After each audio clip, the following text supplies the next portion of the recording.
আমরা সাধারণ পাবলিক, এই যে বাংলাদেশের জনগণ, বাংলাদেশের নাগরিক, এটা বাংলাদেশ সরকারের কাছে, বাংলাদেশ রাষ্ট্রের কাছে, বাংলাদেশ যারা বিচারক আছে তাদের কাছে আমরা জবাব চাই।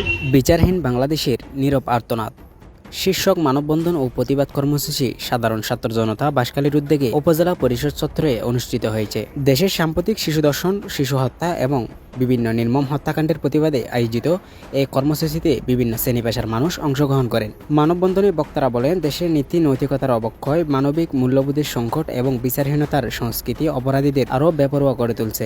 দ্রুত কার্যকর বিচার নিশ্চিত না হওয়ায় অপরাধের প্রবণতা দিন দিন বৃদ্ধি পাচ্ছে, যা সমাজের জন্য অত্যন্ত উদ্বেগজনক। এ সময় বক্তারা অভিযোগ করেন, রামেশের মতো নিষ্পাপ শিশু নির্মম হত্যাকাণ্ডের শিকার হলেও বিচার প্রক্রিয়ায় দৃশ্যমান অগ্রগতি না থাকায় সাধারণ মানুষের মাঝে হতাশা ও ক্ষোভ দিন দিন বৃদ্ধি পাচ্ছে।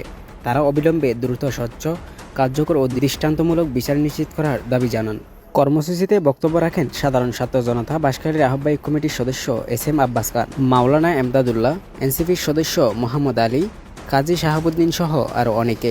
মানববন্ধন শেষে অংশগ্রহণকারীরা শিশু নির্যাতন ও হত্যাকাণ্ডের বিরুদ্ধে সামাজিক সচেতনতা গড়ে তোলার আহ্বান জানান এবং বিচারহীনতার সংস্কৃতি বন্ধে প্রশাসনের কার্যকর পদক্ষেপ কামনা করেন। এর আগে আসিয়াকে দর্শন করে হত্যা করা হয়েছে। এই বাংলাদেশে এই ছোট ছোট মাসুম বাচ্চাদেরকে এভাবে দর্শন করে হত্যা করা হচ্ছে। কয়টা দর্শনের বিচার এই বাংলাদেশে হয়েছে? আমরা সাধারণ পাবলিক, এই যে বাংলাদেশের জনগণ, বাংলাদেশের নাগরিক, এটা বাংলাদেশ সরকারের কাছে, বাংলাদেশ রাষ্ট্রের কাছে, বাংলাদেশ যারা বিচারক আছে তাদের কাছে আমরা জবাব চাই। সুপ্রিয় দেশবাসী, আপনারা দেখতে পাচ্ছেন আজকে বাঁশখালীতে আমার বাবার বয়সী মুরব্বীরা আজকে এই দর্শনের বিরুদ্ধে দাঁড়িয়েছে।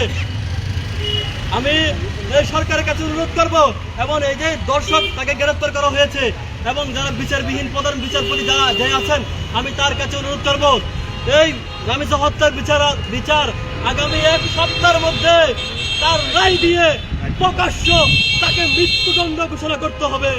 যথাযথ বিচার হয় এবং অবিলম্বে যেন এই বিচার দ্রুত কার্যকর হয়। আগেও আসিয়া হত্যার বিচার হয়েছে, এভাবে আসিয়া সহ অনেক হত্যাযজ্ঞের ঘটনা ঘটেছে, কিন্তু এগুলির কার্যকর পদক্ষেপ চাই।